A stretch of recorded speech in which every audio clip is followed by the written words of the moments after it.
ஒரு சமயம் நான் முன்னாடியே சொன்னேன், குரூரம்மை 10 வயசுல இருந்தே ஆரம்பிச்சு ஏகாதசி உபவாசம் இருந்துருக்கான்னு சொன்னேன். நான் சொல்றது அந்த காலம் 1500 சொச்சம் இல்லையா வருஷம். அந்த காலத்துல பாரத தேசத்துல இந்த பேப்பர் பிரிண்ட், வீட்டுக்கு வீடு பஞ்சாங்கம் அதெல்லாம் இருக்காது. எப்படி இன்னைக்கு ஏகாதசி, நாளைக்கு அமாவாசை, பௌர்ணமி, இதெல்லாம் எப்படி தெரிஞ்சுப்பான், என்னைக்கு கார்த்திகை, என்னைக்கு ரோகிணி நட்சத்திரம்லாம் எப்படி தெரிஞ்சுப்பான்னா, அக்ரகாரத்தோடைய லாஸ்ட்ல 2 வாத்தியார் இருப்பா. அவ அக்ரகாரத்துல இப்படிக்கா அப்படிக்கா போயிட்டு வரும்போது திண்ணையில உட்காந்துன்னு மாமி மாமாலாம் கேட்பா, சுவாமி நீ என்னைக்கு ஏகாதசி, இன்னிலேருந்து 5வது நாள் ஏகாதசிம்பா. இன்னும் இந்த பக்கம் ஒருத்தர் கேட்பா, கார்த்திகை விரதம் என்னைக்கு சொல்லுங்களேன், சிரவண நட்சத்திரம் என்னைக்கு வருதுன்னு, புதன்கிழமை தானே முடிஞ்சுது அப்படின்பா. இப்படி கேட்டு தெரிஞ்சுப்பா. இப்ப நம்ம ஆத்துல 3 வெரைட்டி ஆஃப் பஞ்சாங்கம் அவாத்துல இருக்கு. அது தவிர செல்போன்ல ஆப் எல்லாம் கூட இருக்கு, ஏதோ பார்த்தேன் எல்லாம் இருக்கு இல்லையா. அப்ப ஒன்றும் கிடையாது.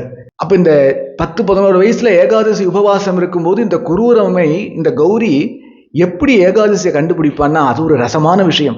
கொல்லப்புறத்துல இருந்தும் வாசப்புறத்துல இருந்தும் ஒரு 15 கூழாங்கல்ல எடுத்து வச்சுப்பா. அந்த கூழாங்கல்ல ஒன்னொன்னா பூஜை ரூம்ல வரிசையா அடுக்கிடுவா. அதுக்கப்புறம் ஒரு சின்ன பானைய 15வது கூழாங்கல்லுக்கு அந்தண்ட வைப்பா. டெய்லி காத்தால சிறிய வயசுல இருந்தே 4 மணிக்கு எழுந்திருவா. எழுந்திரிச்சு குளிச்சு நெத்திக்கிட்டு தோட்டத்துல புஷ்பங்களை பறிச்சு அதை பூஜை ரூம்ல கொண்டு வச்சுட்டு முதல் செங்கலை எடுத்து அந்த பானைக்குள்ள போடுவா. இப்படி ஒவ்வொரு நாளைக்கும் பண்ண 15வது நாள் என்னைக்கோ அன்னைக்கு ஏகாதசின்னு நிர்ணயம் பண்ணிட்டு உபவாசம் இருப்பா. இது 10-11 வயசுல இந்த பழக்கம் ஆரம்பிச்சா. இப்ப நான் சொல்ற சம்பவம் சமயத்துல அம்மைக்கு 62 வயசாது. இப்பவும் இதே பழக்கம்தான். அதுக்கு பழக்காரணம் சின்ன வயசுல இருந்து பழக்கின மெத்தேடு, தனக்குன்னு இந்த மெத்தேடை வச்சுட்டு இருக்கா. பஞ்சாங்கங்கள்லாம் ஆத்துல சகஜமா புழக்கமாகாத சமயம், வீட்டை விட்டு வெளில வர மாட்டான். பகு காரணங்களால இதே பழக்கத்தை வச்சுட்டு இருக்கா. அப்படி ஒரு ஏகாதசி அன்னைக்கு ஜபம் பண்ணிட்டு உட்கார்ந்துட்டு இருக்கா. நல்ல மதிய சமயம். 2 வேதாத்தியனம் பண்ண பிராமணர்கள், ஜோதிட சிம்மங்களவா, அவ எதேச்சையாக குரூரம்மை ஆத்து திண்ணையில வந்து உட்காந்துட்டு, கிருஷ்ணா குருவாயூரப்பா அப்படின்னு உட்காந்தா. வெயில்ல அலைஞ்சிட்டு வந்திருக்கா. யாரோ 2 பேர் நம்ம ஆத்துல வந்து உட்கார்றாளேன்னு இந்த சப்தத்தை கேட்டுட்டு ஜபமாலையை வச்சுட்டு கிடுகிடுன்னு வெளியில வந்தா. வேதோ நாராயண சாட்சாதன்னு 2 வேதாத்தியனம் பண்ண பிராமணா உட்கார்ந்துருக்கா. அதை பார்த்து சந்தோஷப்பட்டு கைகூப்பி நமஸ்காரம் பண்ணி, சுவாமி மாத்தியானிக சமயத்துல நல்ல சாப்பிட்ற சமயத்துல நம்ம ஆத்துக்கு வந்திருக்கேன், இன்னைக்கு ஏகாதசியா இருக்கு, நம்ம ஆத்துல ஒண்ணு சமைக்கலையே சுவாமி அப்படின்னு. அவ ஜோதிட சிம்மங்கள். அவ சொன்னா, அதை பத்தி ஒண்ணும் இல்லம்மா, ஆனா ஏகாதசி இன்னைக்கு இல்ல நாளைக்கு தான் அப்படின்னா. குரூரம்மை சொன்னா, இன்னைக்குதான் சுவாமி ஏகாதசி. இல்லம்மா நாளைக்கு தான் ஏகாதசி, இதுல ஒன்றும் சந்தேகம் இல்லை. எனக்கும் ஒன்றும் சந்தேகம் இல்லை சுவாமி, நிச்சயமா இன்னைக்குதான் ஏகாதசி, வேணா கணக்கு போட்டு பாருங்கன்னு சொல்லிட்டு குரூரம்மை உள்ள போயிட்டா. இந்த பிராமணர் ஜோல்னா பையில வச்சிருக்கிற சில சுவடிகள் எல்லாம் எடுத்து சில கூட்டல் கழித்தல் பெருக்கெல்லாம் அவளுக்கு தெரிஞ்சதெல்லாம் பண்ணி பார்த்து, என்னைக்கு ஏகாதசி திதிங்கிற நிர்ணயம் பண்ணா சத்தியம் இன்னைக்குதான் ஏகாதசின்னு வருது. எந்த ஆத்துக்கு சாதம் பண்ணி வச்சுட்டு வராளோ தெரியாது, என்ன திதி சொன்னாலோ தெரியாது, இன்னைக்குதான் ஏகாதசின்னு வருது. அடாடா இன்னைக்குதான் ஏகாதசி பொறுக்க, சரி போ அப்படின்னு குரூரம்மை ஆத்துல இருந்து எழுந்து எதிர்த்து ஆத்துல போய் உக்காந்தா. குருவாயூரப்பா அப்படின்னு உக்காந்தா.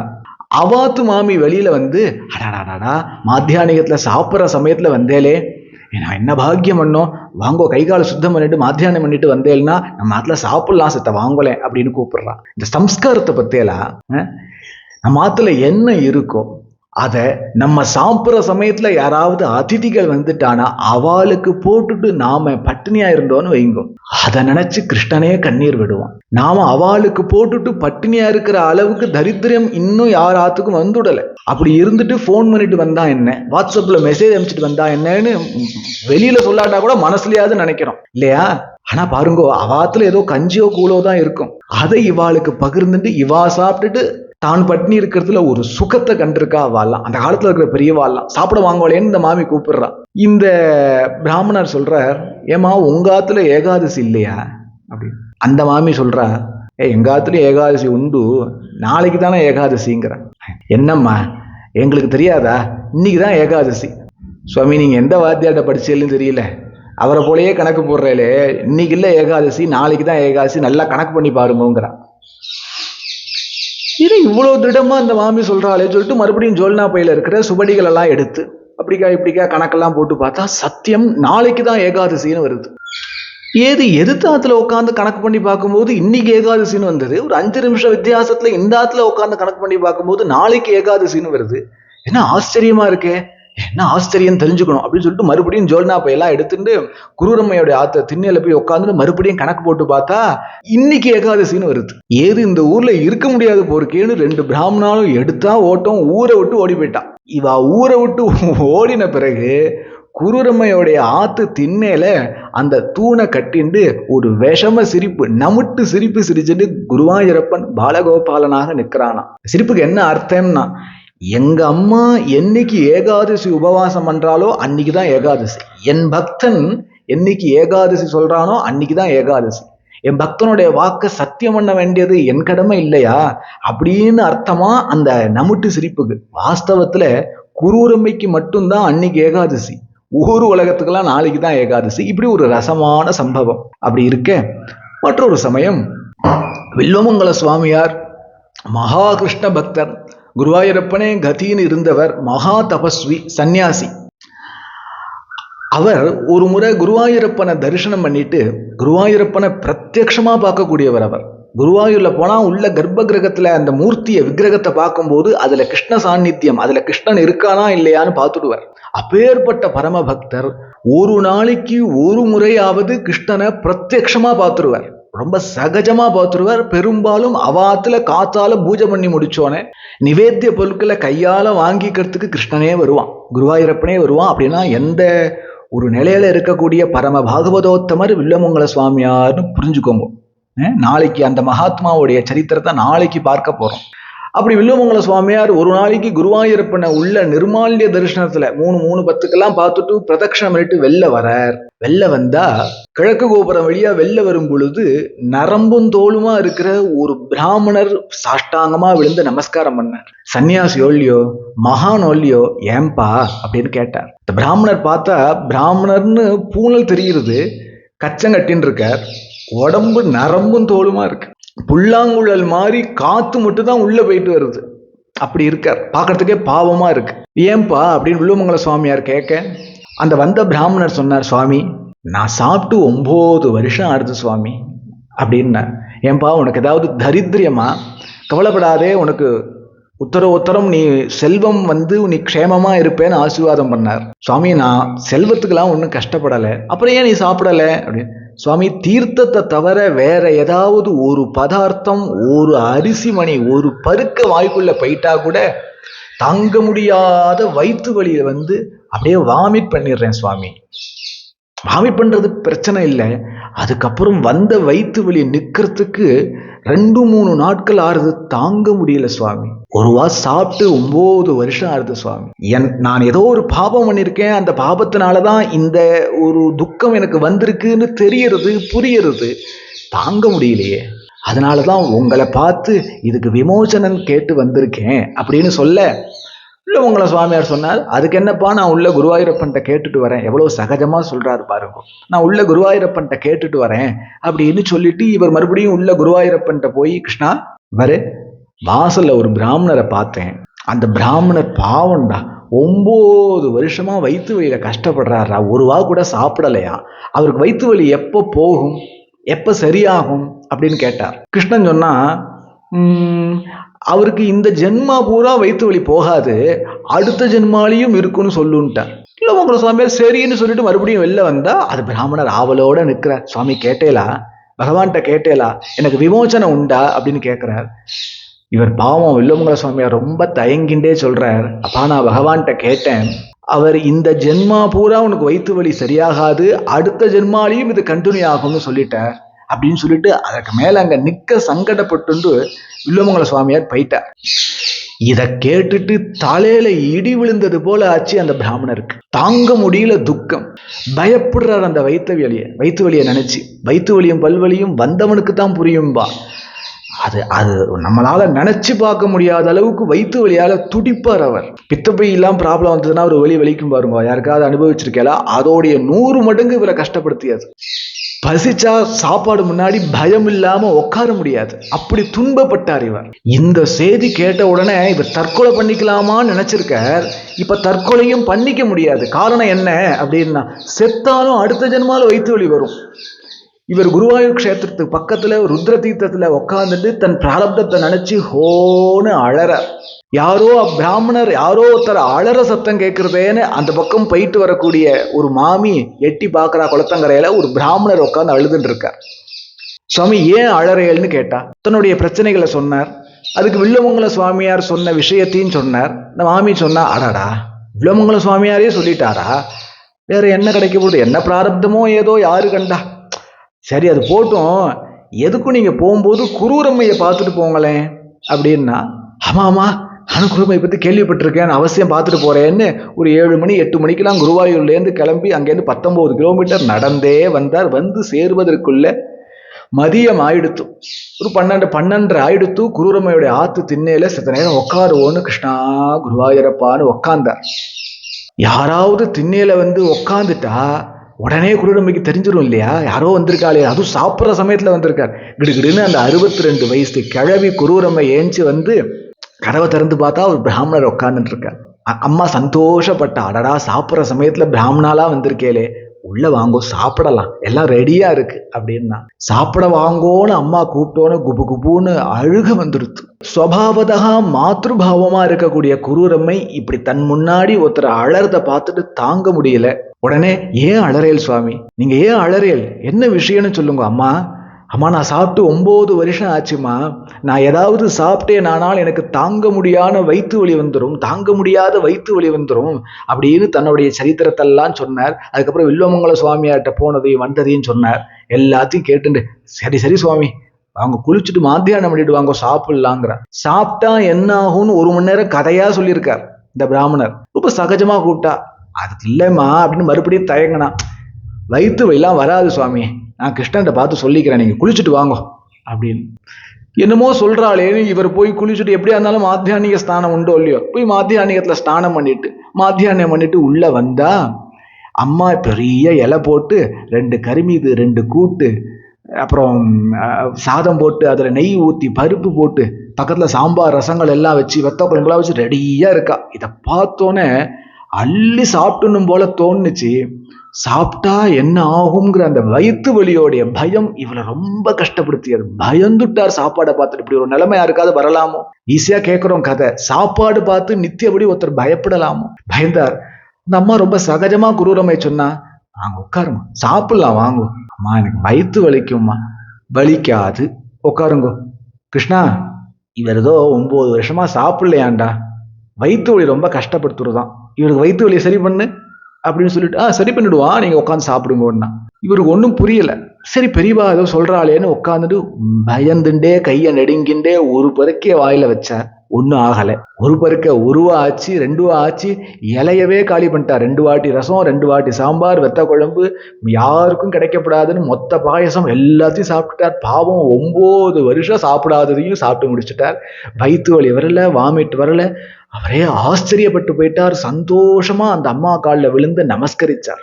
நமஸ்கரிச்சுட்டு அவருக்கு தோணியது, குருவாயூரப்பனை பார்க்காம வந்துட்டோமே, அவன் கிருபையினால அல்லவா சரியானுச்சு, அவனை பார்த்துடுவோம் அப்படின்னு அம்மா குரூரம்மையிட்டேருந்து விடை பெற்று கொண்டு மறுபடியும் நடந்தே குருவாயூருக்கு வரார். வரத்துக்குள்ள இரவு நடசாத்தியாச்சு. சரி என்னவானாலும் காத்தால நிர்மால்ய தரிசனத்துல பார்த்துட்டு போயிடுவோம்னு குளத்தங்கரையிலேயே படுத்துக்கிறார். குளத்தங்கரையிலேயே காலம்புற 2 மணி 2:30 மணிக்கெல்லாம் எழுந்து ஸ்நானம் பண்ணிட்டு நெத்திக்கிட்டு பிராத சந்தியாவந்தனங்கள்லாம் முடிச்சுட்டு 3 மணி 3:10 நிர்மால்ய தரிசனத்துக்கு ஓடுறார் இந்த பிராமணர். போய் நிர்மால்ய தரிசனத்துல கண்ணார குருவாயூரப்பனை பார்த்து நன்றி தெரிவிச்சுட்டு அப்படியே பிரதட்சணம் பண்ணிட்டு, பிரதட்சணம் பண்ற மண்டபத்துல ஓரமா ஒரு இடத்துல உட்கார்ந்துட்டு தன்னுடைய அனுஷ்டானத்தை ஜபத்தை பண்ணிட்டு இருக்கார் இந்த பிராமணர்.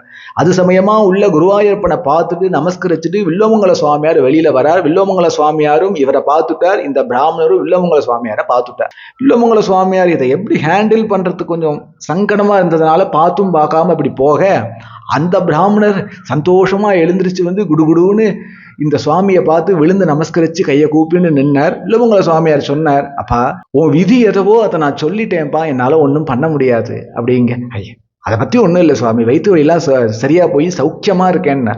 என்ன சொன்னேன், இல்லை வயிற்று வலிலாம் சௌரியமா போய் சௌக்கியமா இருக்கேன், இப்போ நன்னா சாப்பிட்றேன் அப்படி. என்ன வயிற்று வலிக்கலையா? வலிக்கலையா சுவாமி. என்ன ஆச்சு? நான் குரூரம்மை ஆத்துக்கு போயிருந்தேன், அந்த அம்மா சாப்பாடு போட்டா வயிற்று வலி வரும்னு சொன்னேன், அதெல்லாம் வராது நான் கிருஷ்ணன்ட்ட சொல்லிக்கிறேன்னா நான் சாப்பிட்டேன், வயிற்று வலியே வரல சுவாமி, ஜென்மால நான் இப்படி சாப்பிட்டது இல்லை அப்படின்னு சொல்லிட்டு நமஸ்கரிச்சுட்டு போயிட்டார்.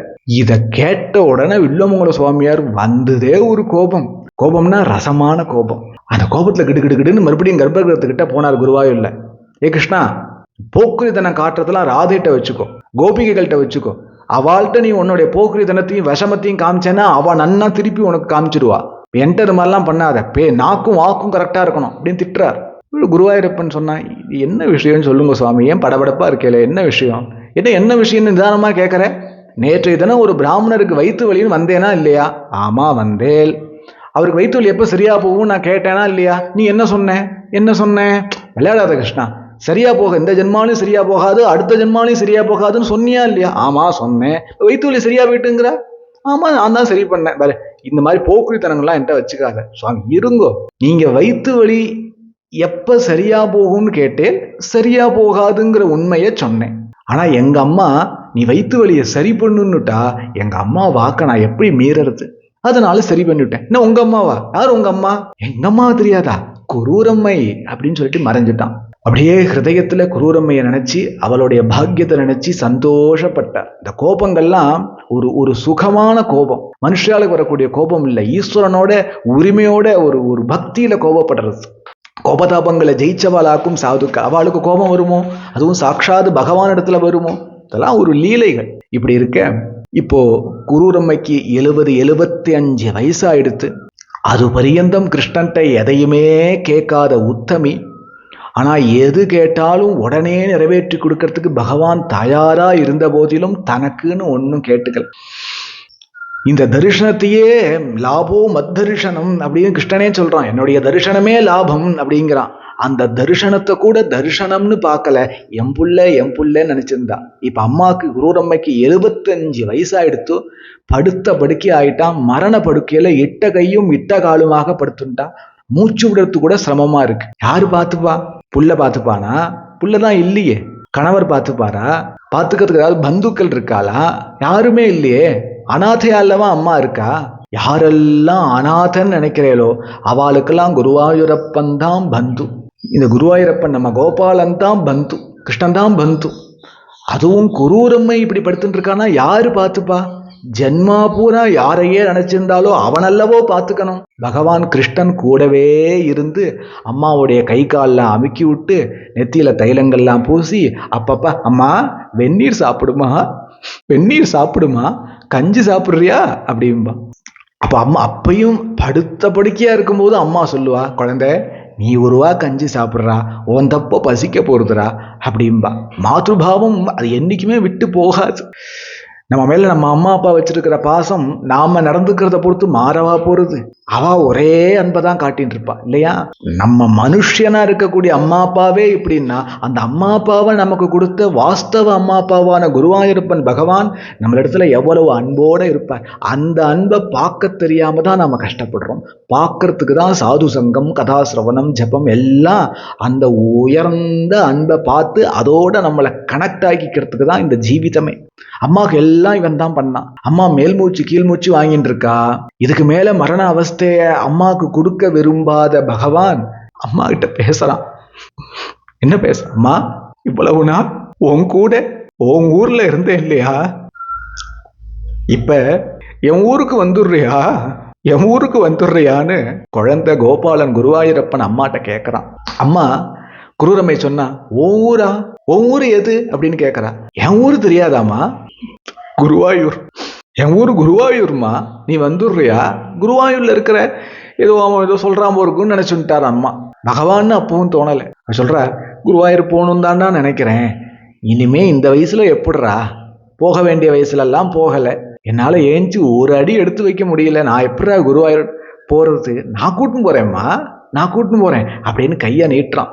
நீட்டின கையை எப்பேற்பட்ட ஹஸ்தம்! கிருஷ்ண ஹஸ்தம், அமிர்தமயமான ஹஸ்தம். ஏன்னா அன்னைக்கு ஒரு நாள் தன்னை ஆசிரியிச்ச ஜனங்கள் எல்லாம் விஷத்தினால துன்பப்படுத்தின்னு இருக்கு அப்படின்னு சொன்ன உடனே ஒத்த கையினால நாக்கு பூச்சியை சொலட்டி தூக்கி எறியது போல காளிங்க நர்த்தனம் பண்ணா இல்லையா? அப்பேற்பட்ட ஹஸ்தம் இது. ஒரு சமயம் கோகுலமே அழிஞ்சு போயிடணும்னு இந்திரன் பேய் மழையை கொட்டுறான் கோகுலத்துல. அந்த மலை துளி ஒரு சொட்டு கூட அந்த ஊர்ல ஒரு ஜனங்கள் மேலேயும் படாதபடி சுண்டி வரல்னால கோவர்த்தனத்தையே உத்தாரணம் பண்ணிட்டு நின்றுட்டு இருந்தான் பிரபு. அப்பேற்பட்ட ஹஸ்தம். ஜெகன்மாதா ராதையுடைய சரணத்தை பிடிச்ச பாதசேவை பண்ண கிருஷ்ண ஹஸ்தம், ஞானமயமான ஹஸ்தம். அந்த ஹஸ்தத்தை நீட்டான். இந்த ஹஸ்தத்தால தானே துருவனுடைய கண்ணத்தை பகவான் தொட்டார், ஞானம் வந்துடுத்து. அந்த ஹஸ்தத்தை நான் என்னிடத்துக்கு உன்னை கூட்டுன்னு போறேன் மகா, என்னிடத்துக்கு நான் உன்னை கூட்டுன்னு போறேன், கை கொடு அப்படிங்கிறா. அம்மா கை கொடுக்கிறா. அமிர்தமயமான கிருஷ்ண ஹஸ்தம் பட்ட உடனே அம்மாவுடைய தேகம் விழுந்துடுத்து. அம்மா குரூரம்மை நிரந்தரமா குருவாயூரப்பனுடைய சரணத்திலேயே இரண்டரை கலந்துட்டா, குருவாயூருக்கே போயிட்டா. இன்னைக்கும் குருவாயூர் க்ஷேத்திரத்துல ஸ்வர்ண கொடிமரம் வீட்டிருக்கிற அந்த பிரதட்சண மண்டபத்துல குரூரம்மைக்குன்னு ஒரு சிலை இருக்கு. நித்தியபடி 3 முறை பிரதட்சணத்துக்கு வரும்போது அதை பார்த்துட்டு தான் வருவான். ஸ்ரீவேலியில யானையில புறப்பட்டு வரும்போது அதை பார்த்துட்டு தான் வருவான். அப்பேற்பட்ட பாக்யவதி அவன். கிருஷ்ணனையே தன் பிள்ளையாவும், கிருஷ்ணனே இவ என் அம்மா அப்படின்னு நினைக்கும்படியாக ஒரு பாக்கியம் நிறைந்த ஜீவிதம் வாழ்ந்தவள் குரூரம்மை. குருவாயூரப்பனுடைய பக்தர்களுடைய சரித்திரத்துல குரூரம்மைக்கேன்னு தனிப்பெரும் சிம்மாசனம் என்றுமே உண்டு. அவ்வளவு பியூரான, அவ்வளவு துல்லியமான, மிக உயர்ந்ததான மாத்ருபாவத்துல கிருஷ்ணன் ஆசிரிச்சவள் அவள். அவளுடைய சரித்திரத்தை இவ்வளவு நேரமா நமக்கு குருவாயூரப்பனுடைய கிருபையினாலதான கேட்டுன்னு இருக்கும். அவன் அனுமதி இல்லாம என்னால நாக்க தெரிந்து சொல்ல முடியுமா? இவ்வளவு நேரமா எந்த வேலையும் பார்க்காம கதை கேட்கணும் அப்படின்னு உட்கார்ந்துட்டு இருக்கேளே, இதெல்லாம் நம்ம முயற்சியினாலையா? குருவாயூரப்பனுடைய கிருப்பை, அவாவா குருநாதனுடைய கிருப்பை. ஸ்வஸ்தமா அந்த மகா உத்தமியோடைய சரித்திரத்தை ஸ்வஸ்தமா உட்காந்துட்டு கொஞ்ச நேரம் ஸ்மரணை பண்ணோம். பூரா சரித்திரத்தையும் பார்த்துட்டோன்னு சொல்ல முடியாது. 2-3 சம்பவங்கள் கூட இருக்கு, சமயம் ஆயிடுத்து. பூரா சரித்திரத்தையும் பார்த்துட்டோன்னு சொல்ல முடியாது. ஆனா கொஞ்சம் காதால சிரவணமங்கலமான அந்த மகாபாகியவதியோடைய சரித்திரத்தை நாம் கேட்டோம் இல்லையா? அது என்னவானாலும் அது உள்ள போய் நமக்குள்ள இருக்கிற கிருஷ்ண பக்தியை கிளப்பி விடத்தான் விடும். அப்படி நமக்கு கிருஷ்ண பக்தி வரணும் அப்படின்னா இது மாதிரியான கிருஷ்ண பக்தர்களுடைய சரித்திரம், பாகவதம், நாராயணீயம், பாகவதம், இது மாதிரியான கிருஷ்ண பக்தர்களுடைய சரித்திரங்கள்லாம் நிறைய சிரவணம் பண்ணணும். சாது சங்கம் வேணும், நிறைய பகவன் நாமன் ஜபம் பண்ணணும். இதெல்லாம் நமக்கு குருவாயூரப்பன் கொடுத்தா தான் உண்டு. இவைகள் மூலேதான் நமக்கு கிருஷ்ண பக்தி வந்தாகணும். அதெல்லாம் நமக்கு குருவாயூரப்பன் கொடுக்கட்டும். இப்போ இன்றைய தினம் குரூரம்மை அப்படிங்கிற மகா உத்தமையோடைய சரித்திரத்தை சிரவணம் பண்ணோம். இந்த குரூரம்மையோடைய சரித்திர பிரவச்சனத்தை எனக்கு எல்லாமுமான என் தெய்வம் கிருஷ்ணன் குருவாயூரப்பனுடைய சரணத்திலேயே இந்த சத்சங்கத்தை சமர்ப்பிச்சுக்கிறேன். சத்குருநாத் மகாராஜ கீ ஜெய்.